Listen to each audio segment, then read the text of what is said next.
12 years ago, I started teaching others how to trade, just for the heck of it, and it ended up turning into a business. A few years ago, I started a Trading Coach podcast, just for fun, and it ended up turning into another revenue stream. So here's the thing, if I can do it, and you guys know me, then anyone can. Find something you're passionate about, share your knowledge or your experiences, and start a show using Spotify. Why Spotify? Well, because they make it super easy to record, edit, schedule, and monetize all from your computer or even your phone. And best of all, it's free. So get started today at spotify.com/podcasters or download the Spotify for Podcasters app.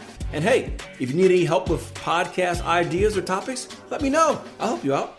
Hey guys, Akil here. Welcome back to the Trading Coach podcast. In today's episode, I'm going to share with you a sad story that gives an important lesson and really a warning that I think will be helpful in many of your trading journeys, your life journeys and business journeys as well. But before we hop into things, we're getting a lot of great feedback from the live room lately. We got a lot of new members over at Tier 1 Trading, and they're starting to realize that our live trading rooms just aren't like signal servicey places where we come in and we analyze the markets and we give signals, but they are places of education and minds are being blown. So I want to extend the offer to you guys. If you're ever interested in joining any of the live room sessions, the London live room or the New York live room, or just catching the recordings, they are part of your 14-day trial membership over at Tier 1 Trading, along with access to the community, software, and some training courses. Just head over to www.tier1trading.com and get started today.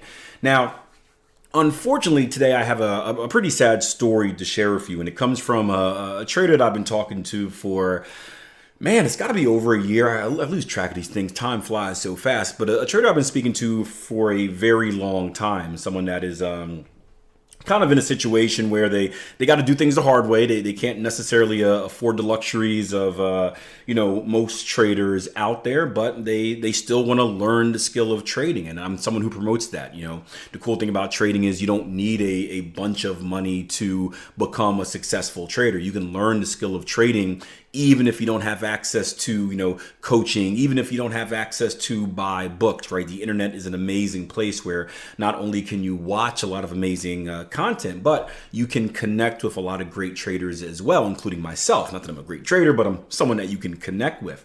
And recently, this trader informed me of a bad situation where they had their computer stolen. And, the bad thing about that is this trader had been embarking on their trading journey. They've been going through the back testing process, and they were at the point where they were almost done. They had acquired a lot of the data. They were kind of figuring out the final few tweaks and filters to get the strategy working the way they wanted to on the pairs that they wanted to work on.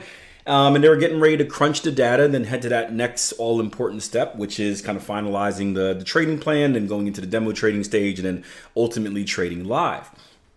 And when they had their computer stolen, unfortunately, they lost all of that information, and they're at a point where they essentially have to start over. And I feel for them because I've been through this situation a few times where I had to start over. One, I am also victim, not of a crime. Someone didn't steal my computer, but I had a computer blow up, right? So there was a point in my training where I did all my back testing, I had all my data, it was all saved on my desktop and all that fun stuff. And then boom, computer blows up. It was wrecked to the point where I could not retrieve all of my data. So, remember, your back testing is your business plan. It is your guiding light through pretty much all that is your trading. So to have all of the days and weeks and hours and months and years, to be honest, if you spent crunching the numbers and acquiring data and figuring out every single kind of quantitative aspect of your strategy, just poof and be gone, was very tough to deal with. I had another situation as well where there was a start over point where I shared this story with you guys before, where just as I became successful at trading, I had a broker that stole money from me. I was technically part of an introducing broker that used this broker, and there was some fraud going on. The guy tried to kill himself in his car, and they found out why, and he was kind of stealing money from all of his clients. So imagine I work all this time to become successful at trading, and then once I get to the point where I'm successful, I've got my money, I'm trading independently, I got out of the money management thing, and I'm doing my own kind of deal here. Boom, it's all taken away, and I've got this skill. I've got no other backup plans. I didn't have a job, right? I was full-time trading. And it's like, what do you do? And you kind of had to restart and go from the beginning. And I learned a few lessons from these incidents. Again, a lot of my lessons are learned the hard way. And I always say, and I get asked a lot whenever I do these podcast interviews and whatnot of like, what is your biggest regret? And I don't really believe in regrets because, well, it's the situations that we go through. And when we go through those situations, we have two choices. We can either let them deter us, we can let them defeat us, or we can kind of learn from it. I guess that was three choices. It's defer and defeat would be the same thing, combine that. So they can defer or defeat us, or we can learn from them. So I believe that I learned valuable lessons from all of these setbacks, which not only helped me personally in the future, but helped me provide info to the traders that I coach now and to people beyond that. In fact, I was talking to a good friend of mine the other day who was talking about starting a business. I'm not going to put the idea out there because I don't want to ruin it for him, but he was talking about starting a business, and this is someone that knows nothing about business. He's a great idea man. He's a great kind of spokesperson, a good promoter, a good marketer. But as far as like the X's and O's of starting a business, knows nothing about it. And one of the things that he told me is like, hey, when the time is right, I'm going to pull you aside. We're gonna sit down. We're gonna have a meeting. Maybe do it over a game of golf or something like that. And I'm going to ask you some questions about what I need to do, what I need to be aware of, because I know that you've been through it. I know that you've had struggles, and the best way and the quickest and most efficient way to become good at something is to find someone that has already done, find people. I'm not just the only one. He's going to kind of do it with a bunch of other people and take the main things from it, but find people that have already done what you're looking to do.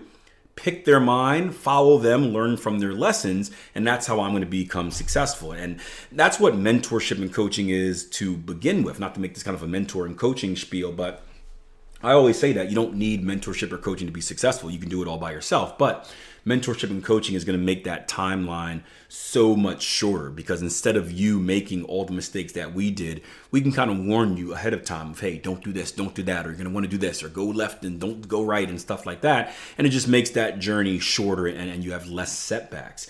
So the things that I learned throughout these kind of situations in my life and my trading career is that we need to have a contingency plan, right? If I were to start over from scratch, and I have it now, but if I were to start over from scratch, right, the first thing I would do, even like before I get into trading, before I even start the process, is have a contingency plan. And basically a contingency plan, for you guys that don't know, is it's a plan kind of created to deal with future potential outcomes. So, I like to think of it like this way, right? Plan for the worst, right? When you start your trading career, it's going to sound dumb because it's the last thing that's on your mind, but plan for the worst. So for example, there is a section in my trading plan that tells me, what do I do if, and this was a common one as well. What do I do if the internet goes out, right? What do I do if the internet goes out? I'm halfway in a position, so I'm supposed to be, I buy at market, and then I'm getting ready to put my stop loss on, but the internet goes out, power goes out, and I'm stuck in a position, right, where I don't have a stop loss, which is something you never want to be in. What is my contingency plan? If I don't have that contingency plan, right, I kind of panic. I go from that state of stress where it's a little bit bothersome, but I kind of know how to handle it, to a state of distress where I'm like, oh my gosh, what do I do? I'm panicking and I make a bad decision. So an example like that is simple, right? You have your broker's number in your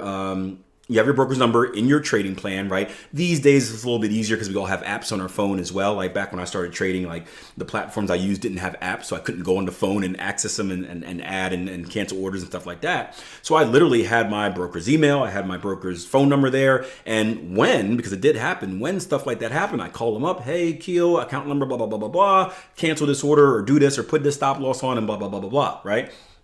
Chances of that happening, right? Internet going out at the exact moment you place a trade, very, very slim, but you want to prepare for it in case it happens. So you want to do something like that to every aspect of your trading or every aspect of your business, right? What do I do if my computer blows up? What do I do if my laptop gets stolen, right? I lost a bunch of Trading Coach podcast episodes, maybe about a year ago because of the same thing. In fact, what I did initially was, hey, once when I found out my back testing and all that stuff, my computer blew up, I started saving everything to an external hard drive, right? That way I have it separate. If I blow my system up because I'm over trading, whatever I'm doing, right? I have an external hard drive. I can take it with me. I can plug it in. I can carry all my stuff to the next thing that I buy or make. Well, about a year ago, my external hard drive blew up. It got a virus or something, and I didn't know that could happen. It stopped working. I'm like, oh crap. And then I thought to myself, okay, well, now I got to save everything to the cloud, right? Again, should have been doing this earlier. I'm dating myself with how old I am and my knowledge of technology, but everything should have been saved to the cloud. Now, if my desktop blows up, if my external blows up, everything is still saved to the cloud so I can access it and it's saved no matter what, right? That is an example of a contingency plan, or having a backup account, or having multiple trading accounts once your account size hits a certain amount, so you don't have all your eggs in one basket. Again, we can go on so many different avenues about this, but just like in the business, you need to have a plan for if everything and anything would go wrong. And God forbid stuff like that never does go wrong. But if it does, now you're prepared for it. And hopefully the setback that you would have taken into account isn't as great, doesn't take you as long to dig out of it, and you can go back on your way. Now, I would say this one thing. It's not all for loss. And I was telling the trader this, right? Yes, it sucks that the back testing is gone. Yes, it sucks you don't have your data. But one thing these thieves can never take away from you, right, is the lessons and the knowledge and the experience that you gain. Not just the knowledge in your system, but not just the lessons of time on the chart, but the experience of going through it. And especially when you go through something the first time, that experience takes a little bit longer. But once you have that experience and you go through it a second time, a third time, a fourth time, you're a lot more confident, you're a lot more comfortable, it goes a lot quicker. So once this trader gets, finds some funds, gets a new system and can get back to it, they're going to be able to repeat that process. They're going to be more efficient. They're going to be more effective. They're going to be able to take more out of it. Yes, the timeline gets set back a little bit from when they can trade live, but you would hope that the second time through, they're able to fill in more of the gaps that they may have missed or overlooked during that first time. So keep your head up, keep at it, keep grinding. And if you're new, keep a contingency plan just in case. Now, just in case you weren't aware, I have a YouTube channel. Just YouTube search Akil Stokes. I do a few trading videos each and every week. I do a kind of a weekend staple called the Weekend Trading Edge, where I walk you guys through the top trading opportunities that are on my radar. Then every once in a while, I put up a live room clip kind of midweek as well. So make sure you head over to the YouTube channel. Just YouTube search Akil Stokes. Subscribe, hit that notification bell. That way you don't miss it. And also, if you're on Instagram, join my broadcast channel. It's cool. Give you a little behind the scenes look at what's going on in the life of Akil Stokes and a heads up when stuff is about to come out. All right, until next time, plan your trade, trade your plan. Take care.